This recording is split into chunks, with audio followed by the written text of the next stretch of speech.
The following program is a PodcastOne.com production. From Hollywood, California, by way of the Broken Skull Ranch, this is the Steve Austin Show. Give me a hell yeah. Hell yeah. Now, here's Steve Austin. I'm talking with Peter Rosenberg. We've been trying to hook up for, about a year? Something like that. And so you just rolled into 316 Gimmick Street with your posse. I did. Was there parking outside? I got a spot across the street. I came in with my suited agent, Dipperstein, who I always reference because I think it's a very heel move to reference having an agent with me at all times, and my assistant, Mike. And first, thank you for having me here. This is amazing. I'm glad we could hook up because you're here. You're from the East Coast. You live in the city. New York City, right? I live in the big city. That's right. And we're out here on the West Coast. So it's the Grammys that brings you to town? Yes. I've been coming out here quite a bit, like every 6 weeks or so, just to try well, you didn't have this issue because everyone wants to work with you, but as I experience, when I sign with an agent, I was like, I'm not going to be one of those guys who sits back and waits for my agents to do stuff. I'm going to come to LA every 6 weeks and get in their face and go sit in their office. So I come out here quite a bit. But the Grammys, I'm doing something for the Grammys this weekend. So what are you doing for E? They are calling me in as an expert on the pre-Grammy red carpet for E! Online. So they do like the An expert in what? A music expert. Well, you are. Which is with respect to the hip hop genre or music in general. Well, I said that to them at the beginning. I said, "Are we going to you going to focus me on hip hop?" And they said, "We're going to." They said, "Are you comfortable with pop and hip hop?" I said, "That's fine." Right. I can so where does the pop part come in? Like, who would be included in those artists? Well, this year it'll be the record of the year and the song of the year category. Okay. Taylor Swift. Hosier had a big. So what do you record. think about Taylor Swift going from country, and it was pop country, but nonetheless massive success on a commercial level? So, and her endeavor into pop, sugar-coated stuff, or because you're pretty critical. If I was a big country guy, right. and I got to tell you, the only country I love, and I like random country all the time. The only country I love is very random. It's Tim McGraw, Garth Brooks, the Dixie Chicks, Kenny Chesney, right? I'm a pop country kind of guy. Right. But they're still definitively country. There's no question. You don't hear them on pop radio. Right. That's country radio. If I was a country guy, I'd probably take issue with Taylor Swift, only because I don't see how she can be called country anymore. To me, I don't hear country when I hear it anymore. But with that last album she came out with, wasn't that indeed her step into pop? Completely, but I thought she was already there. Yeah, right. But, you thought, but the world is still in country. I think, honestly, her look, her abundant whiteness keep's her appearing more country than she actually is. She's not that country. That was a first for the Steve Austin Show. I'm going to give you a bunch of firsts today. Hey, so do you enjoy coming out to L.A.? Because, you're from Maryland. Yes. But you dig New York. That's your vibe, and you feed off that. Is it DJing or radio personality at Hot 97? What do you call it? I'm a DJ, right. But I'm really, when I write my thing down, it says host/DJ. Right. That's what I do. Because honestly, most people know me as a host, but I have been a DJ for 20 years. That's how I got into the business. Right. But I love New York. I love LA. I got to tell you, I know your thoughts on LA, many of which I share.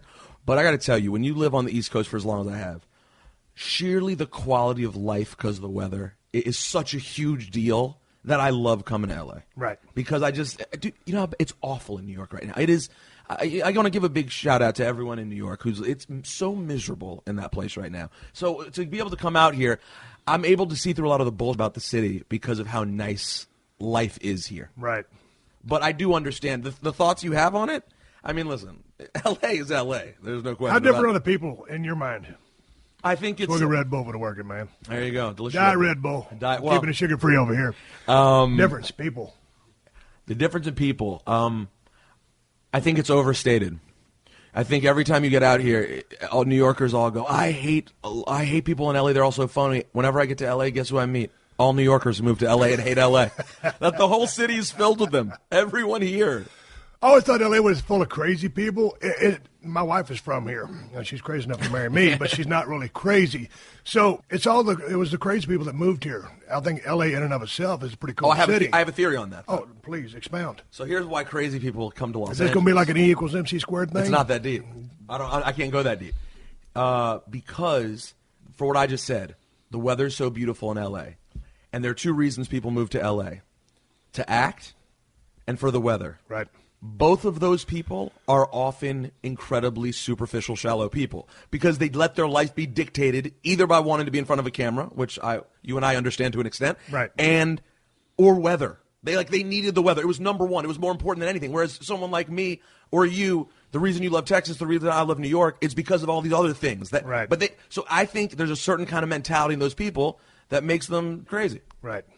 I think you're not off. There are a lot of crazy people out here. So the Grammys now, this is going to be played after the Grammys, but they're Sunday. The Grammys are this Sunday, yes. Okay, and you're kind of a musical expert. Really with the hip-hop stuff, pop. But I can handle What kind of research are you going to have to put into this? None at all, because it's who you are and what you know, because it's your passion, and you're like a savant at it.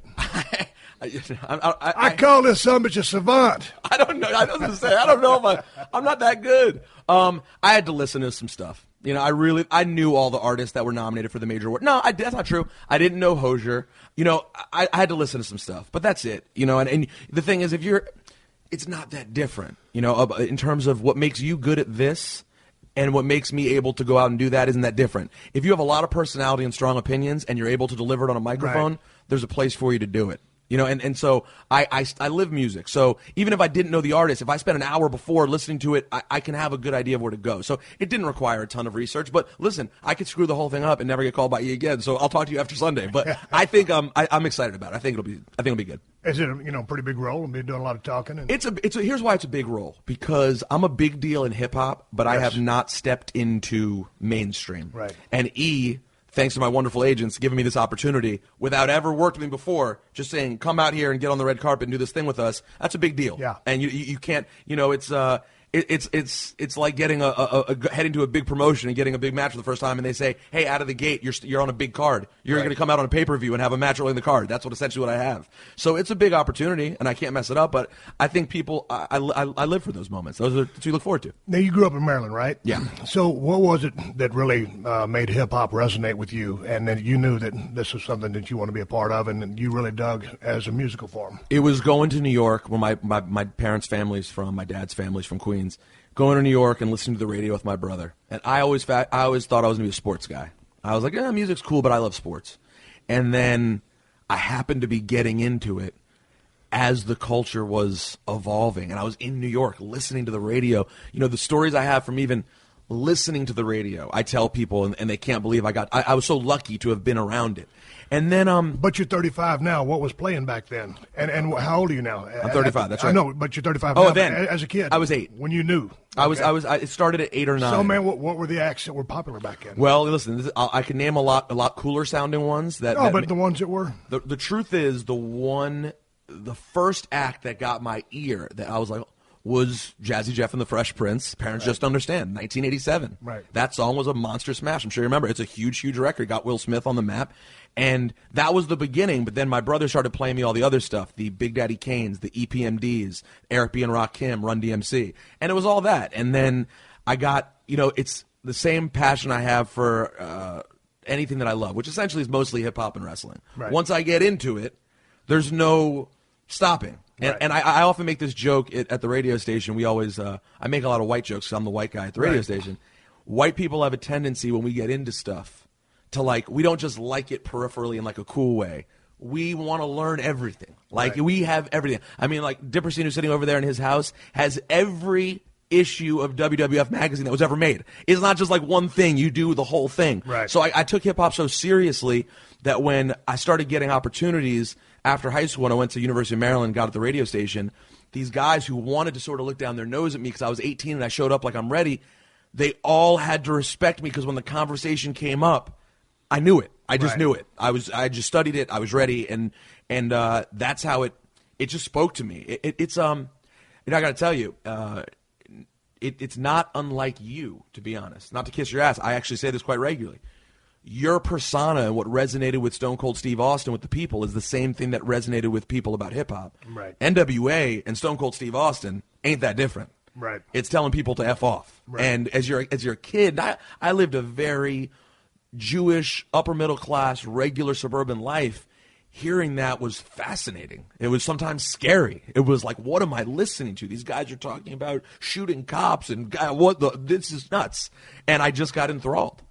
Is the hip-hop trend on the way down? Because I was reading an article, and it seemed like you're trying to keep it alive. I thought it was thriving. I thought it was growing.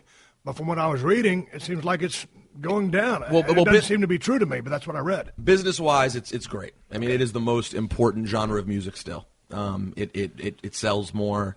Let's be honest. The most famous rappers are kind of like as the most famous. I mean, who's more famous than Jay-Z? You know what I'm saying? He's the biggest artist in probably in music, right at the top. So it's doing great. What people were worried about for a long time, and the role I sort of played, you know, my gimmick in hip hop was like underground champion, right? I love all the real music, but I got to tell you, after being around for 8 years, and I don't know what level of responsibility I have, but I'll take a tiny bit of it. And there's a lot of great music now. There's a lot. I mean, when you say the underground with respect to hip hop, is that like the punk to rock? Sort of. Here's more refined. I'm going to give you. I'll give you my favorite wrestling example that I do with hip hop.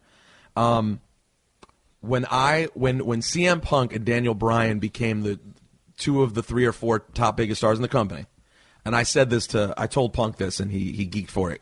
He understood what I meant. I said, you guys are like if Mos Def and Talib Kweli became the 2 most popular rappers in music. Right. So I champion those guys. I champion the CM Punks and Daniel Bryans of hip-hop. Right. And some of them, like Kendrick Lamar, have now made it to the John Cena position. Right. And that's very exciting for me. And it's great business for both of us because that's the music I support. That's where I get my money. That's where I do everything. And it happens to be where my heart is. I've always followed my heart with it. And it just so happens. People told me when I was trying to figure out what to do, I never knew how to be a phony. I couldn't get it. Honestly, I'd have a lot more money if I played more mainstream DJ gigs. Right. I just can't do it. That's not what my heart is. And if you chase a trend, you're always chasing it. But if you sit in your spot and you do your thing, it's eventually going to come around and hit you. And I just kept doing my thing. Real hip-hop, great lyrics, great music, message, awesome, blah, blah, blah. And sure enough, the first 4 years I was at Hot, it was slim pickings. Right. But now here we are in 2015, and a bunch of the rappers who are doing well, Childish Gambino, Kendrick Lamar, Wale, they're all these guys who are making really great, thought-provoking music. And now I'm in a great position to be sort of like the Muhammad Ali had, why am I spacing out? Because I'm talking to Stone Cold Steve Austin. The most famous sports reporter of all time, Howard Cosell. I've gotten to be the Cosell for a bunch of these guys. And that's awesome. Hey, man, what was the difference between the East Coast style and the West Coast style? Break it down for a long story short. You mean the quickest synopsis of the style of music? Yes. Well, I mean, East Coast hip-hop, which was born in the Bronx originally, musically, it had a style that we would call like boom bap, heavy drums and bass, and laid a lot of samples, James Brown samples, blah, blah, blah. The West Coast thing started, and their whole sample base was different. The stuff that they decided to sample had a totally different feel, and they had different producers. It's the easiest example to give would be like Dre, right? And Dre made everything about Parliament and P-Funk, and that's what they sampled. Right. So musically, you have a difference. But then on top of that... But then it would be a little bit more laid-back style. Yes. Like the Chronic. Exactly. Or something like Snoop would do. Exactly. So, so it's funny because a lot of what they were saying out here was, in theory, harder. Gangster rap. Right. But the music was also more laid back. Right. In New York, it had heavier drums, boom bap. It was, and the content was still hard. Yeah. It just there weren't as many quote gangster rappers. And I think that's where people draw the line. But I'm going to be honest, it ain't that. It's all if you love hip hop. In my opinion, when I meet people and they're like, "I'm not into West Coast," I'm like, dude, good music is good music. Right. It's hard to if you love this, if you love it. I geek out as much, to see Snoop or as I do Kane or Rakim. I mean, maybe not Rakim. Rakim is like, he's God. But I love it all. And I think that it was a media thing, and it and a lot of people played into it. And Biggie and Tupac ended up kind of being pawns in the overall scheme of things. Right. You know what I mean? Guys who were really friends and ended up looking like this. Like there was this huge feud, but these guys got along. Almost their whole careers, they got along. And then things just went a whole different way, and it looked like we had this whole beef. But we have a Hot 97. We're having a concert next week, probably this week when people hear it, All-Star Weekend, and we're doing a tip-off. It's called the Tip-Off Concert at Madison Square Garden Theater, headlined by Diddy and Snoop. And no one would ever say boo about that anymore. Right. Back in the day, you would be like, well, what the hell's going to go on at this concert? But no, that era is long gone. So what about the DJing thing and going out and spinning records or doing whatever you do? Mm-hmm. You don't do that too much anymore? I do. I got I started I reinvigorated myself DJing wise by collecting 45s, the little 7-inch records. And when I got into that thing, it was like, man, it was like finding a whole different style. You know what I'm saying? It would be like if you stumbled in, you saw a tape from Mongolia and realized in Mongolia they were doing a whole different wrestling style that wasn't Japanese or Mexican or American. It was like a new thing. And so I got into this new thing, which was intimidating at first, and then I just fell in love with it, and it got me back to my vinyl collecting roots, because when you move to New York, you give up a lot of your stuff. So my record collection's been sitting in my parents' house in Maryland. I've been away from my records. Right. The 7-inches are small, so I was able to just start grabbing them and then just buying. So I just became obsessed. And so, like, I'm in town, we're doing this on a Thursday. Tomorrow night, I have a gig in West Hollywood where I'm spinning 45. So I like to do it. I'll do a mainstream party, and I'll kill it. I can do a great job and play all the mainstream records. Not a problem. But my heart and my passion, if I would take less money to go play my 45s and play that music. But how does that coincide with your gig at Hot 97? I DJ my show on Sunday nights. I have a specialty show where I break all those underground artists. Right. Sunday night at midnight. And people can listen to it live on TuneIn Radio. You can listen live on Hot 97. And that's where I DJ that show. But on the morning show, I'm basically the wacky Jewish guy, right? My shtick on the morning show has been I'm the very candid, honest guy. I've had feuds with artists because I say things that they don't like and all that. Yeah, the stuff. Nicki Minaj thing was interesting because I was just catching up with that. Yeah. Are y'all on... we're in a good place now? Yes, yeah. We're on good terms now. It's very nice. Man, I was watching that interview between you two, and it was a little stiff, and you was talking a lot. I was like, man, she works going to let her talk? And finally she started, and she was not too impressed with you. I didn't finish the interview, but I was like, man, it's long. I got to ask him about this. No, you're right. She works stiff. There's no question about it. I was like, but, I got... Is that an ego crusher? Or, Not at all. No? To me at the time, the Nicki Minaj thing was so good for me. You know what I mean? It was like... dude, I jobbed to Nicki Minaj. She was a huge star. I was nobody. You had called her out. But you were just speaking your mind and saying, you were wanting to the true, hip hop stuff, and she had kind of was doing the bubblegum stuff. Yes. So to speak, and you just called her on it. Didn't know you was feeding her stage. I know exactly. Hello. I didn't know how big a deal it would become. I love Nicki, and I got to tell you though, here's the thing, and I don't expect Nicki to call me up and thank me by any means, and nor should she, but. Everyone says that this most recent album is her most hip-hop and her best piece of work. And she's selling a ton of records. She's killing. Listen, if Nicki had never done well again, I would have been very upset. But Nicki is killing it. You know what I'm saying? She's doing so well that it's a win for all of us. Sorry about that. Quite all right. Hey, Nicki, what's happening? Yeah. I'm talking to him right now. I told him I was going to bring you up and talk to you. Yeah. Got it. Got you, Nicki. Don't mean to cut you off, but I got to run. All right, bye-bye. Hey, segue football. Unless you're a big Washington Redskins fan. Yes, I am, unfortunately. You're a guy with a hell of an opinion. Well, man, they're not doing so great. But the question I was going to ask you. The name. Should they change the damn name? Right between the eyes. They should change the name. They should change the Really? name. Yes, and I'm going to tell you why. It's I'm not sure about how people feel about the name, but here's the thing people have to understand. Why do we not know how people feel? Because we already killed all the Native Americans in the country. So if that's the starting point you're talking about, is that America wiped out this group of people, that starting point means this is a sensitive issue, right? So let's start there.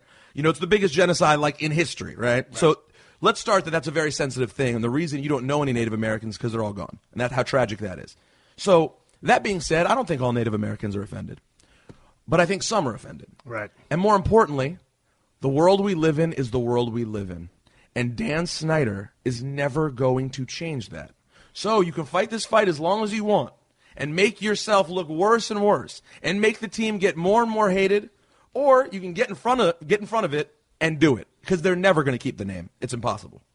And we suck. I'll do anything to change. We could change. I would rather we change sports. When is your earliest recollection? When is your earliest recollection of when this topic was brought up? Because it only seems to me, and I'm in a time warp, dude. I got slapped in the head with steel chairs for a living. I'm kind of, but it only seems as of recent. The amount you bled during the Bret Hart match alone. I will get that worry in a about bit. you. Yeah, I want to talk about your love for. Because I worry about wrestling. you. I still worry about you because of that. Oh, I'm good. I'm 100%. Okay, good. Yeah. I just like to play it up a little bit for the sake of drama and radio. You know what to do. I know. We're in the business, okay? I'll do the business. Okay, so I don't know. It's a good question.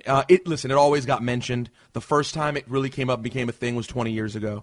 But that it became this kind of thing, you're talking about in the last 5 years. And don't get me wrong, I'm a Redskins fan. That annoyed me. I was like, why is this coming out of nowhere? And now why are all the snarky writers all acting like they care about this thing? It drives me nuts, okay? Right. I'm an odd position in Washington because there's very distinct feelings on this issue, and it's a big deal in Washington. And I'm weird because I am more of a diehard Redskins fan. I'm a lunatic, okay? I'm an absolute lunatic. I'll drop the biggest name drop of all time, but it's true. I talk to RG3 on a regular basis. Pierre Garçon, love these guys, love this team, want them to win more than anything. But the fact of the matter is, and this may sound crazy, all right, and I'm not spiritual or religious particularly, we have bad energy around this team. You can watch what's happened, all right? From Sean Taylor's passing on a much bigger level to RG3 breaking his leg on a much smaller level, right? To the implosion this season, which was such an embarrassment. The team has terrible energy around it. So in my opinion as a fan, I want a damn reset. I want to hit the reset button. And in my opinion, if they went out there and said, we're keeping the colors, we're changing the name to the Washington Warriors, we'll still sell throwback Redskins stuff you can get, which I think people would probably accept, just do it.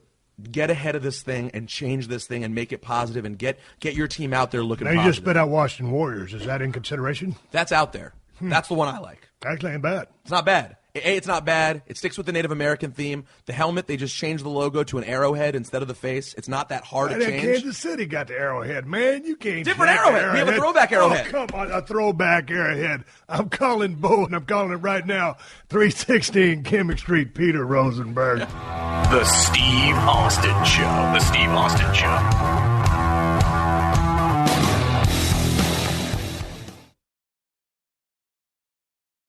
The Steve Austin Show. The Steve Austin Show. I'm talking with Peter Rosenberg. Unless you're a big Washington Redskins fan. Yes, I am, unfortunately. You're a guy with a hell of an opinion. Well, man, they're not doing so great. How's RG3 doing, man? I mean, a little bit of a confidence loss towards the end of the season. Him and Gruden weren't getting along so well. Where does he stand over there? He's an interesting guy because my impression of him as a human being is so vastly different than what you read, okay? If you were to meet him, Texas guy, you'd already like him. I know that. But well, I know, military background, class kid. I love him. Class kid. But, I mean, man, the Shanahan offense, he put him in harm's way so much. He really got beat up. And then he got that bad leg and then tried to come back too soon or play through it. And I was like watching this kid, play with this bravery, this heart's trying to lead this team and just getting smoked. And it just hasn't been the same since. It has not. The injury's bad. And then on top of that, mentally, he lost it to a certain extent. But there's a bigger problem at play, in my opinion, which is that over and over again they're talking about this disconnect with him and the rest of the locker room. Right. And that this team, and that one of the reasons they were able to make some of the stupid decisions they did, like when they injected Colt McCoy as the starter over Robert Griffin III, that's because you don't have a team that's willing, that wants him. They were excited Colt was playing. And by the way, I love Colt. Colt's a Redskin, and he played with heart. And I got to say about all three quarterbacks, they all were very respectful of each other. And they all, when their number got called, they all played. And when their number didn't get called, they all slapped the other one in the ass and stood there and supported each other. And I love that. But the fact of the matter is, your whole team should have been saying, no, Colt's great, but look at the talent. Robert Griffin III, no matter if he's struggling or not, we got to see this thing through.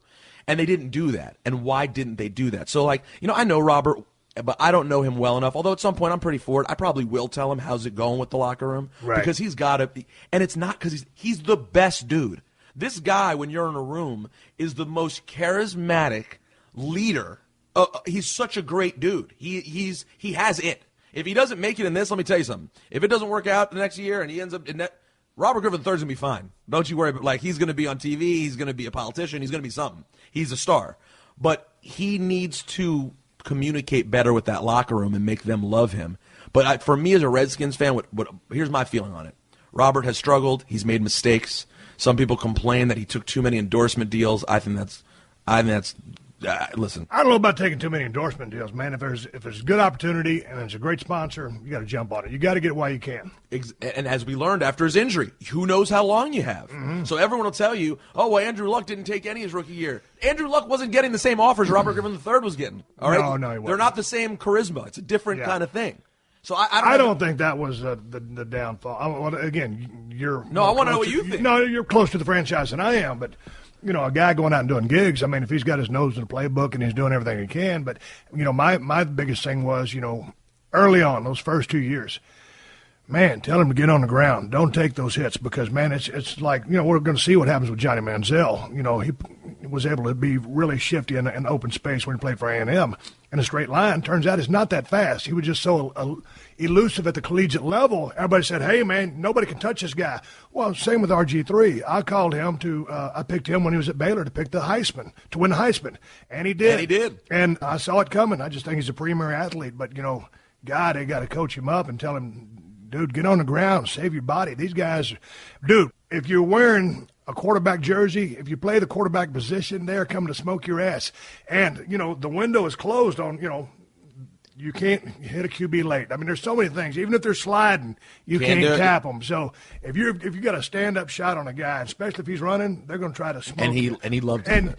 I know, but you can't do it. You've only got just like you only got so many bumps left in your tank in football. You only have so many hits, man. Guys teeing off on you. And those guys, it's a whole different game than even 10 years ago.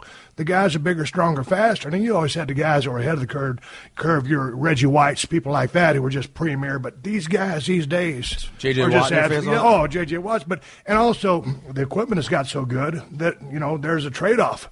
Because the equipment is so good, the guys are just going, back in the day. And the game, the way it's spread out, guys are in open space making collisions rather than being in close confines with the run game. That's right. So the evolution of the game with the equipment, and then you still got human beings. And the bottom line is, on some of the head-to-head stuff, when the brain hits the backside of the skull or inside the skull, it is what it is. You can put all the padding you want around it, but that's a thud and that's a stop.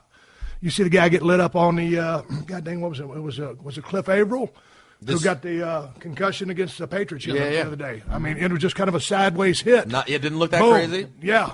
That's right. Listen, Robert's got to figure that out. But I'm going to tell you something about Robert Griffin III. He is a true fighter. He's a guy who's not going to give up. And he's a winner. He's a winner by nature. And let me tell you something else. He's got an incredible arm. He's got an incredible arm. So they just got to, he's just got to work. So when they started saying, oh, he can't run this offense, blah, blah, blah, that's what drove me the most nuts. If you're saying the guy doesn't know the offense, our season was lost. Don't put in a career third stringer or second stringer at best. Let Robert get the snaps he needs to get so you can figure out whether this thing's working or not, or you're going to move on. Right. But you don't just put him on the bench. The guy's got to get snaps. He's got to get reps. And you know what? This is the most healthy. Coming into this season will be the most healthy he's ever been. Let's take a look and see what he can do. It's his last year in the contract, and we'll see what he can do. But I love the kid. I hope he figures it out, man. I think he's great. Who did they hire? It's still Gruden coaching, right? Gruden's coaching. Okay. We brought in a new GM whose name I always forget. This guy who built Seattle. Okay, what about the offensive coordinator? Offensive coordinator is the same as last season. Okay. Wait, hold on. I'm so off in my we've made so many changes. We brought in a new O-line coach that we got from Dallas. We brought in a new D-line coach. They've made 4 changes. Right. And now I can't remember if we switched coordinators. Oh, look, Hip Hop Mike. This is why you got to have a Hip Hop Mike standing around. It says, dude, Jay Gruden head coach, Joe Barry defensive coordinator. I didn't even know that yet. Right. Okay. And yeah, Sean McVay is still our offensive coordinator. He was the old tight ends coach who they moved up. But we got a lot. Listen, the Redskins got a lot of issues. I'll tell you that. I haven't spoken to Mark Henry in 3 months now because I was dodging his phone calls because of the kind of season the Cowboys had this year. So you're going to lay into him a little bit? Well, he did. He does. I might still have the voicemail. Yeah. He on every voicemail he leaves, he goes, "You don't have to duck my calls, man. I just want to say hi." But I mean, the Cowboys, watching them, when you're a Redskins fan and you see them, and not only were the Cowboys winning games, I got to tell you, the Cowboys were pretty good this year. Yeah, they had a hell of a season, and Romo had a great season, and I mean, the running back was insane. DeMarco Murray. DeMarco was out of his mind. Well, it's going to be interesting to see. Are they going to sign DeMarco Murray, Des Bryant, try to do both? It's so hard to pick there because with a receiver you get more longevity. Right. But if DeMarco's running the way he runs, he's more valuable than Des no matter what Des can do, in my opinion. But Des, you want to lock him down for the rest of his career. You don't want him playing against you, especially if he's been playing with you. No, and the way he's been playing, the fact that he's grown up a little bit, he's not the problem he used to be. You don't want to go through his tough, annoying years and then not reap the benefits of his good years. God dang, speaking of problems, what about Josh Gordon as of late? Just got suspended for an entire year. Yeah. Man, that dude, Josh, I know you don't listen to podcasts, but if you got a friend that does, get your ass some help. Hey, man, I've seen a lot of your interviews with the boys, and we were trying to talk on your show. We never got a chance to hook up. We're going to do it. We're going to do it. Yeah, we will. But what was your first memories of the business, and what got you into the pro wrestling scene? Listen, I'm a regular God-fearing American, and Hulk Hogan. And you said you wasn't that religious a while ago. Which one is it? I'm a red-blooded American. How about that? Hulk Hogan. I'm a Hulk Hogan-loving American, all right? And if to be an 8-year-old in 1987 on the East Coast, all right, which was, by the way, I'm sure many people know this, many people don't, but Washington, D.C., which is originally where Vince Sr. was. Yes. Now, you're talking about a prime territory, right? So we were a true market for the WWF. And Hogan in that time was so ridiculously amazing and huge. It's over. I often talk about biggest pops, who gets the biggest pops, right? So I'm not going to get too far ahead, but so like for example, the reason I say, and you don't have to chime in here, but the reason that you are one notch bigger than Rocky is because the pop you got to me was the biggest pop I've seen besides Hogan. Hogan's pop in 1987, it wasn't even a pop. It was absolute pandemonium. Yeah. I think the difference is in those 10 years is the fact that in 1987, there was still a little bit of realness in the business that still existed. So the energy he got in terms of being a real-life hero to people, it was insane. Now, that said, even at 8 years old, I don't think I thought it was real. Right. I don't think I thought it was a legitimate competition. I'm pretty sure, like when Macho Man took the bell to Ricky the Dragon Steamboat's throat, I'm pretty sure I knew it was for fun, but I loved it. I was in. I just. But how old were you in '87? I was 8. Oh man, see when I was flipping channels in Edna, and I came across Houston wrestling. Someone had a claw on Dusty. Dusty was bleeding his ass off. Security guard was strolling around the same Houston Coliseum, smoke-filled arena, just a rope for a barricade. Dusty bleeding like a stuck pig. My mother is over there reading her magazine. And Dusty's bleeding like crazy, and I told my mother, I said, God dang it, Mom. I said, why doesn't that security guard help Dusty? Well, I got to tell you, though. She's trying to keep the damn fans out of it. That's his job, to keep the fans out of the ring. But I'm like, hey, man, go help Dusty. I bought in. But even then, from when you were watching, 10 years before I was watching, that still looked to me markedly more real. Right. Because we're talking about, by 87, it still looked huge. It had a different thing. Now, I'm not saying, maybe I wasn't as smart as I thought I was, but I wasn't one of those people who says, like, I cried when so-and-so lost. I was just really into it. And, so I started watching every Saturday, and I remember nothing more than I would check that TV week every day, every week in the Washington Post. The paper would come. I would pop that thing open, and I would look to Saturday night 11:30, praying that instead of Saturday Night Live, it would say Saturday Night's Main Event. Right. That is all I wanted to see. And when you were sitting in front of that TV, and it would say, Saturday Night Live will not be seen this week because of the following NBC Sports presentation. I mean, me and my brother were just out of our minds. I get goosebumps talking about it now.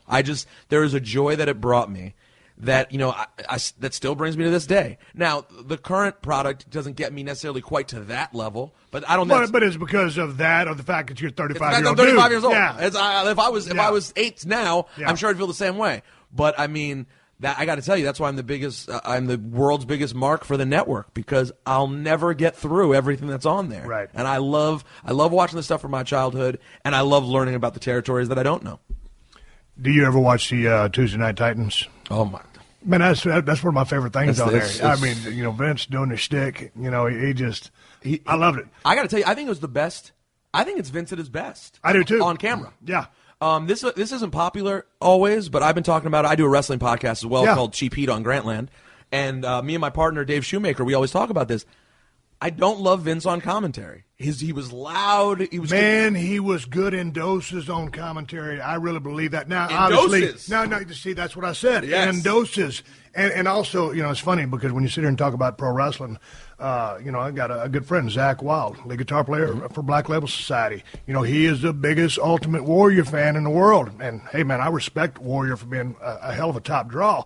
But when I look at the work, whole different thing. So his subjective opinion, a little bit different than mine. Of course. When you talk to someone, it's all because if you say, okay, give me the top 5 pro wrestlers in history. Now, are we talking just on your favorites, or we're going to talk box office? Because we're just talking favorites, it's all about what you like specifically, because what you like doesn't make it to anybody else. Somebody else's cup of tea is going to be completely different. Now listen, and that's why, of course, there are things I loved about Vince, but here's the hard part. When you're on the network now, and you're flipping through watching old stuff, and you hear Guerilla as your baby face, okay, he's the best to ever do it. Yeah. He's the best to ever do it. And so going to And Vince, some people would disagree with that. I want to talk to them.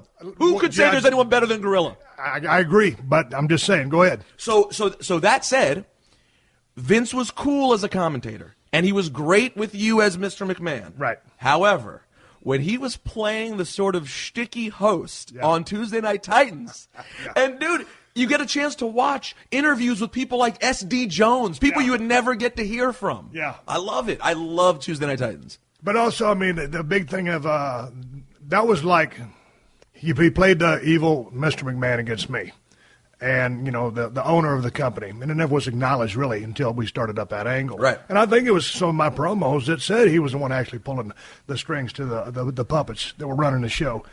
But him and Tuesday Night Titans is really who he is. Just this over-the-top, larger-than-life guy who happens to be probably a genius. And, he knew all the pieces because he was putting all the pieces together. He was a spin master. And call for what it is. The world's biggest wrestling fan. You know what I'm saying? Like, that's the thing that gets caught up when people, when all the nerds like to complain about wrestling all the time, which is fun. People get caught up with Vince. Guys, don't forget, there's not a man who loves this thing more than Vince McMahon. So when you see him sitting with a wrestler, I was watching one the other day. They interviewed someone, and I'd bring up his name, except I can't remember it. Right. I didn't know who the hell it was. It was a guy I didn't remember. It was one dude who I mentioned on my podcast recently, this Asian dude who they said was Korean, but I looked him up. He wasn't Korean in real life. Come on. He had he had a run for a couple. He had a run for a couple years. The point is, they had so many guys on that show. They had 4 or 5 guests a week, and and Vince is passionate with all of them. Right. And he's working. You can tell he's working, but it's good. It's a really good. Well, he just has this energy about him. And he kept it forward moving. And the way he joked with Alfred Hayes. Like they had inside jokes that they would laugh about. What I liked, when you brought up Guerilla Monsoon, I liked him and Bobby the Brain. Oh. And I also loved Jesse Ventura thrown in that mix. Of course. Oh, Guerilla. Oh, Jesse. So here's the thing about commentary in that time. The thing that works always is Guerilla. If you had Guerilla and Jesse, gold. Guerilla and Bobby, the best combination in the history, in my opinion, of all time. Right. Bobby the Brain Heenan. If he ever listens to the podcast, he has to hear this. That guy is one of the, in my opinion, I've never worked in this business, I just love it, is to me one of the most talented people to ever set foot in the whole thing. Ever. In everything. Could work, could talk, could manage, and man, dude, I mean, just to say that you can really master one of those is a feat in and of itself, but he could do anything you asked him to, anything. He could have been famous if he had just gone to Hollywood and tried to be a comedic actor. Right. I think he could have done that. Yeah. I think he could have done anything. So when you get, but the point, the common thread there to me is Guerilla. Guerilla allowed everyone to be Guerilla. Yeah. And when I watch these days, it's one of my biggest problems with it. And again, sitting next to you, I want to tell you something. I spend a lot of time around wrestling. And in doing so, I have learned to have a great respect for the way I talk about it when I'm talking to people who are actually in the business, okay? So I don't pertain to actually know everything about everything. But as a fan, when I watch these days, commentary doesn't do to me what it's supposed to do. Who is the babyface that I'm supposed to really like and identify with? And I know they want Michael Cole to be just the voice of everything they run on that thing, but you got to have someone who I love and isn't shilling to me, stop shilling me the network nonstop and call the damn match and let me know who's good and who's bad. We watched last night with you. We were pretty excited to come see it today. So we were sitting around last night and we watched you versus Brett, right? What better to watch when you're going to go see Stone Cold Steve Austin in his house, right?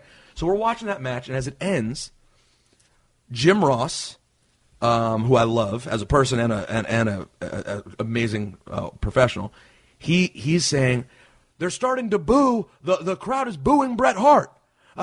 All of a sudden, 17,000 people are cheering Stone Cold Steve Austin. Well, guess what? That lets me know it's changing. Bret's about to be bad. Austin's about to be good. That's where we're going. Yes. I don't think that happens anymore. Sometimes not everybody gets that, so you've got to have that reinforcement, and that's actually what's happening. And a lot of people get it, but not everybody does. And when Jim would lay in, and he was the perfect guy to be, in front of the mic when I came around, because he was the guy that knew how to talk about me in almost a backhanded compliment way. And I don't know why these guys everybody's cheering Stone Cold. He's this, he's that, and they're going to come up with the Texas Rattlesnake, the Stone Cold, all of that stuff. But going back to your comment on the commentary, the only word I would have to say to your comments would be hallelujah.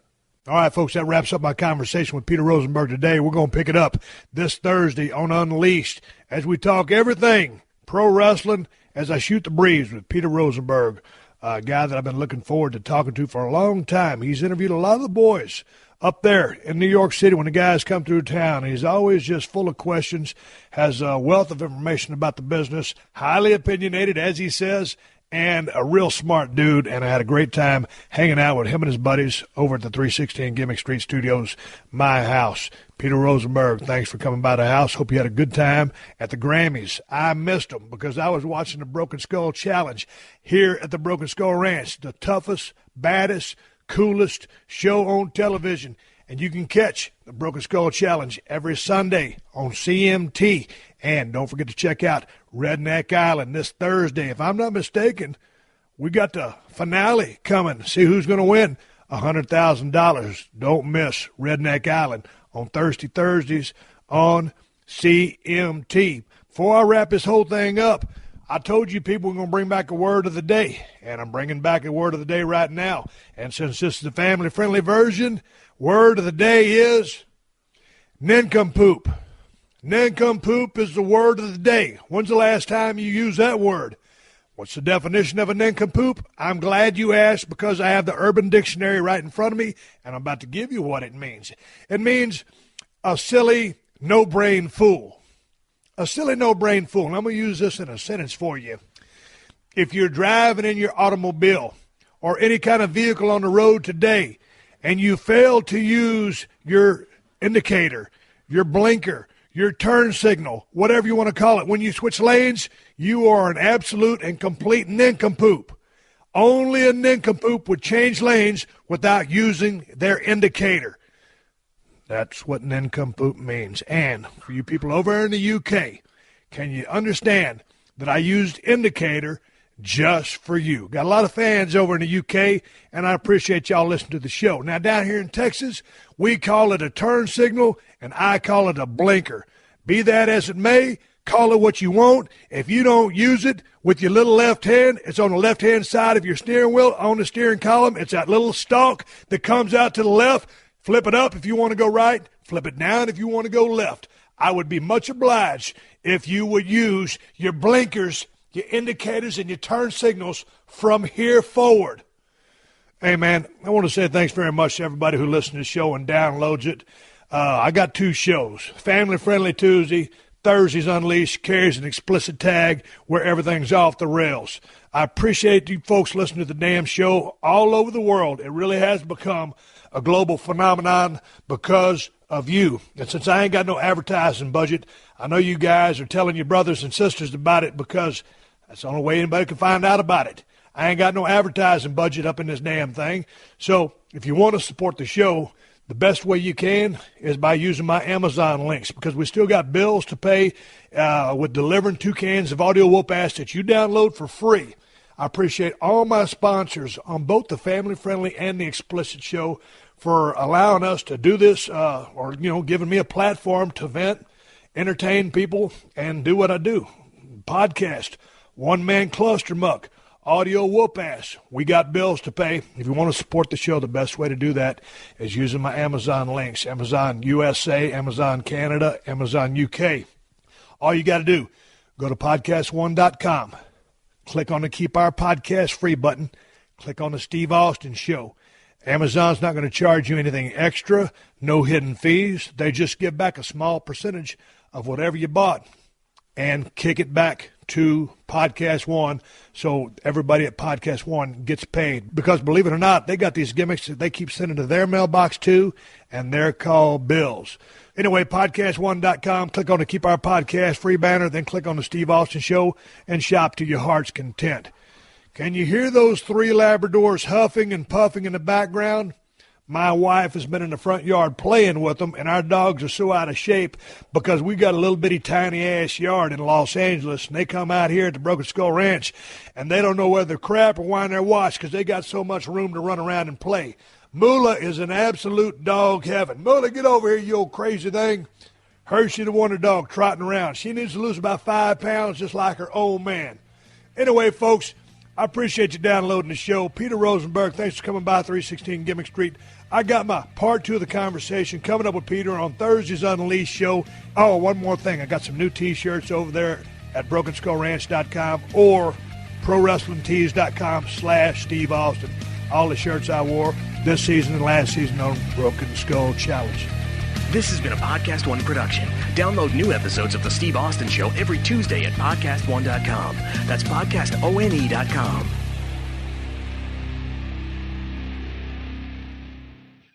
Hold on to your jingle bells. Pluto TV has all your holiday favorites for free.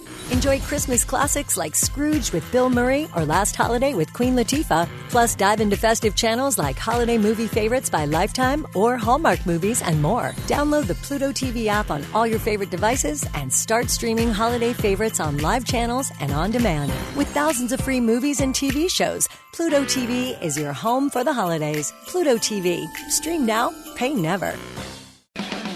Hey everybody, I'm Brian Lones, the lead broadcaster for the NHRA, and now the host of the Hot Rod Pod, Where It All Began by Motor Trend. This will be a new series that'll knock your socks off. We're going to talk to the biggest engine builders, drag racers, competitors, hot rod builders, and more, the movers and shakers of the high-performance aftermarket, both legends past, present, and future, and I'll be joined by a great rotating cast of co-hosts. Whether it's John McMahon, the editor of Hot Rod Magazine, whether it's David Freiberger of Roadkill, or a bunch of stars that you know and love from the automotive media, this is a new series that is going to take our show and our brand to the next level. I'm Brian Lones with the Hot Rod Pod, Where It All Began. Make sure you download the Hot Rod Pod wherever you get your podcasts.